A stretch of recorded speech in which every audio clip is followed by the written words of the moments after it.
raconter ce qui s'y passe et en aucun cas, et jamais, ça soit actuel ou par le passé, je mets l'ensemble passé, comme vous dites, du policier, évidemment. Alors pour moi, cet arrêté il est politique parce que aujourd'hui on vise un photographe, un photoreporter qui dérange. C'est-à-dire que quand je dis ça, c'est qu'aujourd'hui, nous, en tant que photoreporter, on fait un travail qui potentiellement peut déranger, en tout cas qui peut déranger la version officielle, la version gouvernementale sur les faits, notamment par la diffusion des fois très virale sur les réseaux sociaux de nos photos et qui montre parfois certains dérapages de la part de la police et ça gêne. Donc aujourd'hui on m'assimile, en fait on me met dans un lot de manifestantes et de manifestants qui sont d'ailleurs eux non plus pas reconnus casseurs pour l'instant, mais on m'assimile à un lot de manifestants alors que je ne fais que mon travail de photographe. J'imagine que non, parce qu'on est venu quand même au domicile de ma mère lui remettre ce courrier. En tout cas, ensuite on m'a convoqué. Donc non, et puis moi je sais que depuis le début du mouvement, je suis sur toutes les manifestations, toutes les mobilisations, à visage découvert évidemment, sauf lorsque je me retrouve dans un nuage de gaz lacrymogène et qu'à ce moment-là je suis contraint de mettre mon masque à gaz pour pouvoir continuer à travailler, et un casque pour me protéger la tête, sur lequel, je le rappelle, il y a écrit TV en gros des deux côtés, ce qui me permet d'être vraiment identifiable et d'être reconnu comme photoreporter.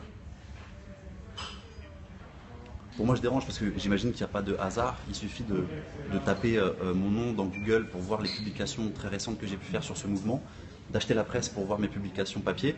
Donc aujourd'hui, il n'y a pas de hasard. Si on est venu me chercher chez moi, c'est parce qu'il y a une volonté de m'écarter du dispositif. Aujourd'hui, c'est moi. Demain, ça aurait pu être un autre collègue photoreporter. Bien sûr, donc ça se passe demain matin, on y sera. J'ai confiance en mon avocat, Maître Mahati, pour qu'il fasse annuler cet arrêté et que je puisse, dès la fin du procès, du jugement, me rendre à la manifestation l'après-midi et continuer à travailler comme j'aurais dû le faire dès le matin. Merci à vous. Merci beaucoup. Au revoir. Bonne soirée. Est-ce que tu sais quand ça passe? Non, il m'a pas dit, mais je vais écouter, je pense que ça passe ce soir, parce que là tout le monde s'agite. Ils veulent tous avoir la version du photographe, casseur, on ne sait pas. Enfin moi je sais, mais du coup ils veulent tous la version.